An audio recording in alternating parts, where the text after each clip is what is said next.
नमस्कार। आज हम बात कर रहे हैं एक ऐसे संकट की जो दुनिया की सबसे जरूरी तेल की धमनी में नस में पनप रहा है। सोचिए, एक ऐसा संकट जो पूरी दुनिया की इकोनॉमी को घुटनों पर ला सकता है, और इन सब के बीच में इसके केंद्र में है भारत का एक बहुत ही हाई स्टेक्स मिशन।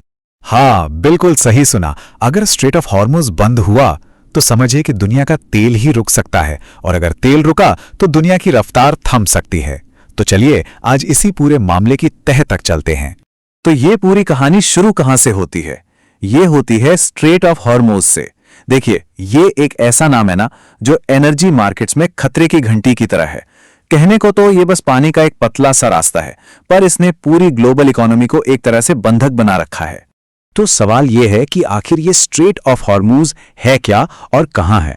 ये फारस की खाड़ी यानी पर्शियन गल्फ को खुले समंदर से जोड़ने वाला एक बहुत ही संकरा सा समुद्री रास्ता है। और यहां सबसे बड़ी बात जानते हैं क्या है? इस पर कंट्रोल है ईरान का, और यही बात इसे दुनिया का सबसे सबसे इंपॉर्टेंट ऑयल चोक पॉइंट बना देती है। अब आप सोच रहे होंगे कि ये इतना जरूरी क्यों है? वो इसलिए क्योंकि दुनिया का लगभग 20% तेल, सोचिए 20%, मतलब हर 5 में से एक तेल का बैरल इसी पतले से रास्ते से होकर गुजरता है। तो जाहिर है जब भी यहां टेंशन बढ़ती है ना, तो इसका असर पूरी दुनिया महसूस करती है। और ये असर कोई छोटा मोटा नहीं होता, ये सीधा हमारी और आपकी जेब पर पड़ता है। देखिए, इस इलाके में जैसे ही टेंशन बढ़ी, कच्चे तेल की कीमतें $153 प्रति बैरल की भी पार चली गईं। सीधी सी बात है, जब इस रूट पर कोई भी खतरा मंडराता है तो पूरी दुनिया के लिए कीमतें बस आसमान छूने लगती हैं। ठीक है, तो अब आते हैं भारत पर। भारत के लिए यह संकट कितना बड़ा है? देखिए, इसका हम पर बहुत ही गहरा असर पड़ता है, और खास तौर पर एलपीजी को लेकर। मतलब वो गैस जिससे करोड़ों घरों में रोज खाना बनता है।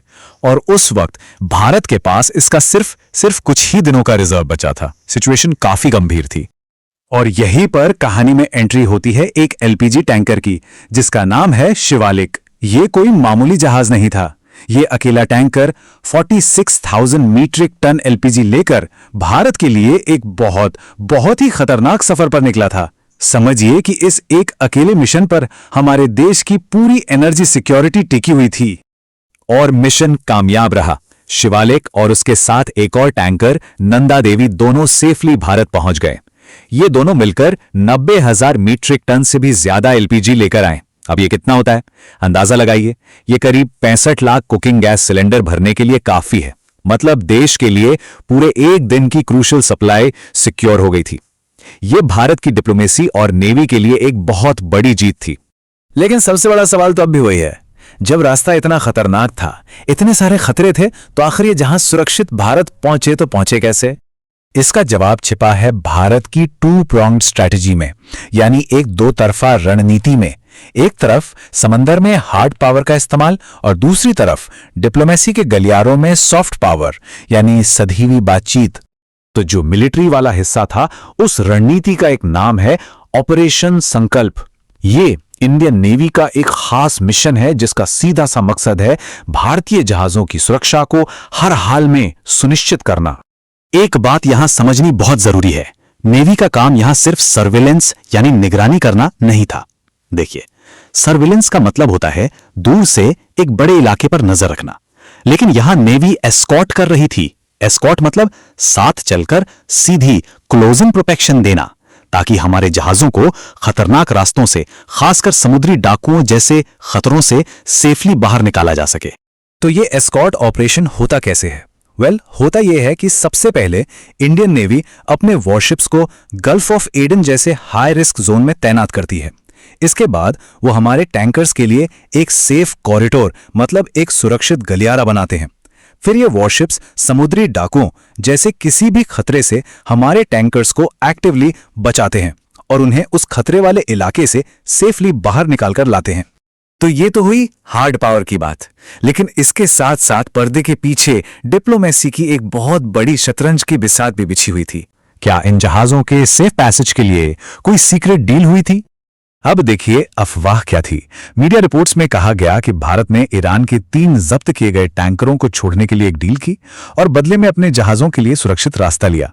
लेकिन सच्चाई क्या थी? सरकार ने साफ साफ बताया कि ऐसा कोई लेन देन वाला सौदा, कोई क्विड प्रो क्यो हुआ ही नहीं। विदेश मंत्रालय ने तो यह भी क्लियर किया कि जिन जहाजों को जब्त किया गया था वो ईरान के झंडे वाले थे ही नहीं। तो ये जो नतीजा निकला ये किसी सौदेबाजी का नहीं बल्कि भारत की अपनी डायरेक्ट इंडिपेंडेंट डिप्लोमेसी का नतीजा था।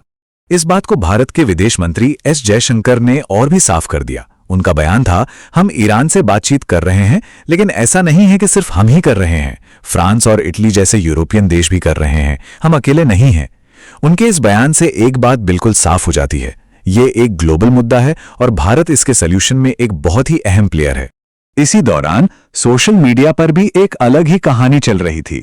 एक मीम और दावा बहुत वायरल हुआ कि प्रेसिडेंट ट्रंप नेटो के अपने साथियों से ईरान पर हमला करने के लिए मदद मांग रहे हैं।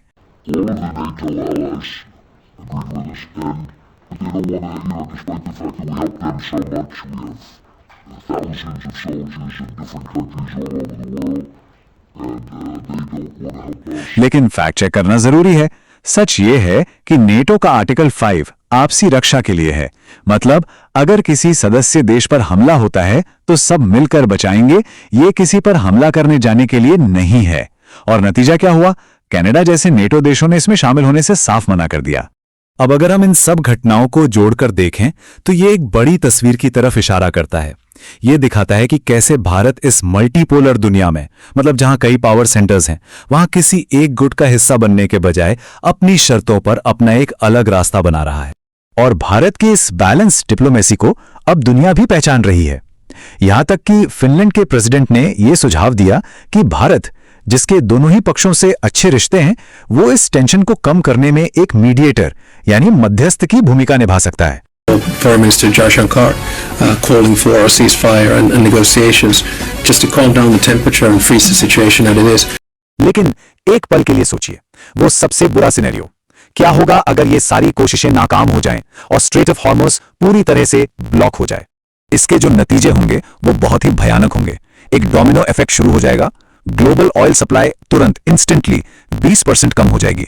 पेट्रोल डीजल की कीमतें ऐसे लेवल पे पहुंचेंगी जो हमने कभी देखी नहीं। पूरी दुनिया का व्यापार और शिपिंग एक तरह से ठप पड़ जाएगा और इसका मतलब होगा एक बहुत ही गहरा और तुरंत आने वाला ग्लोबल इकोनॉमिक क्राइसिस। तो आज की इस नाजुक दुनिया में भारत का यह एक्शन ये दिखाता है कि वो अब सिर्फ एक साइलेंट ऑब्जर्वर, एक मूक दर्शक नहीं है, बल्कि वो समंदर में अपनी किस्मत खुद लिख रहा है। ये एक नए भारत की तस्वीर है, एक ऐसा भारत जो एक जिम्मेदार और उभरती हुई मैरीटाइम पावर के तौर पर अपने हितों की रक्षा करना खुद जानता है। ग्लोबल स्टेज पर भारत की भूमिका को और गहराई से समझने के लिए हमारे साथ जुड़े रहें और सब्सक्राइब करें, और इस जरूरी मुद्दे पर बातचीत को आगे बढ़ाने के लिए इसे शेयर जरूर करें। हमारे साथ जुड़ने के लिए आपका धन्यवाद।